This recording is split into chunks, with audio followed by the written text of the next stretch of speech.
to like hear what I'm saying in this poem. This is very important.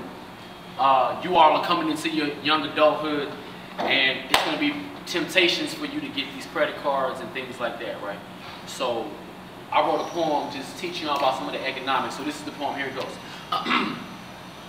I walk up to the register, and the cashier says, "Is that all for you, sir?" And I'm like, "Yeah, that's it." She says, "Well, would you like to open up a charge card today? You'll save 20% off your purchase, plus you'll have 30 days to make your first payment." You go to Target, Macy's, TJ Maxx. They try to get you, right? At the register, right? But subconsciously, I know I can be fickle with my fiscals. I check my mailbox about as much as I check my spam. This is a potential. I'm going to miss the first payment. By the end of the first statement, I'm going to have to pay principal plus 25%. Real magic, make money out of thin air. Real business. These credit card companies never had our best interest. The goal is to get you to pay what you owe plus interest.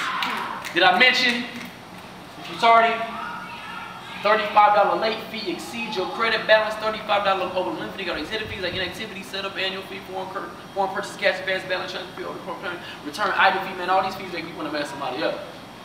But I can't get mad. It's legal. But is it fair? I'm saying you just turned a $100 purchase into a $350 nightmare. So they predatory with the lending practices, the way they prey on these young adults. Credit loans will appealing to a struggling college student who has rent, tuition, food, bills, books, 15 hours of classes, 30 hours of studying. When is there any time to work, let alone getting bombarded with applications in the mail every day? Some people who haven't even turned $20,000 or $20,000. That's how they get you hooked, right? There should be a label on these credit cards. They do cigarettes, consumer general warning. Credit cards can cause an increase in impulse buying, can decrease your credit score to the point you're not able to get a house. When some people applying for a job, can create cancerous discord in your personal relationships when you have to ask all your close ones to co-sign. But all this could have been avoided if we just read the signs, but we don't like to read. That's why all the legalities are in fine print, which we neglect. But I bet you if it was a description of a fine chick, these dudes would break their neck to read it with a magnifying glass verbatim, twice take it to Kinko's, blow it up, scan it to their Facebook so they can brag to their friends. This current credit system is economic oppression. Slavery never ends. The chain is your Social Security. No.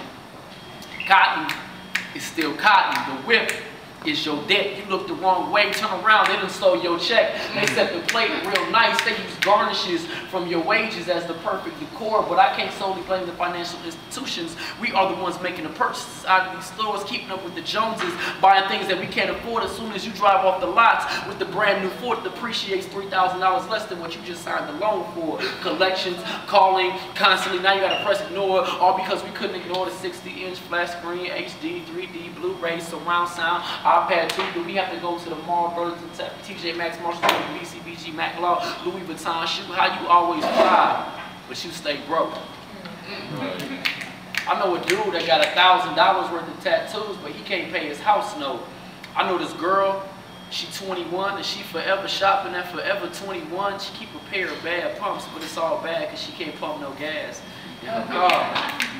Do we have to swipe the card every day at the restaurant and fast food? We are the buy now, pay later generation. Black people are America's #1 consumer, but we last in education with no real understanding of what is wealth. You see, wealth is not making it rain. Wealth is not buying out the bar. Wealth is when your assets outweigh your monthly expenditures. Learn how to get you some residual income, open up your own business. Depending on another for a paycheck is like using the pull-out method for safe sex. Depending on another for a paycheck is like using the pull-out method for safe sex. At any time your employer can do you wrong. But this one use credit to your advantage. Keep you a good score. Open up a small business loan. Don't let the bill accumulate. Never get a card loan with a high interest rate. I'm just saying be strategic. Utilize credit only when necessary. There is life and death in the pen. So when it comes to that dotted line, make sure you're not committing suicide by signature. So no ma'am, I will not take that charge card today. That's that poem. Thank y'all.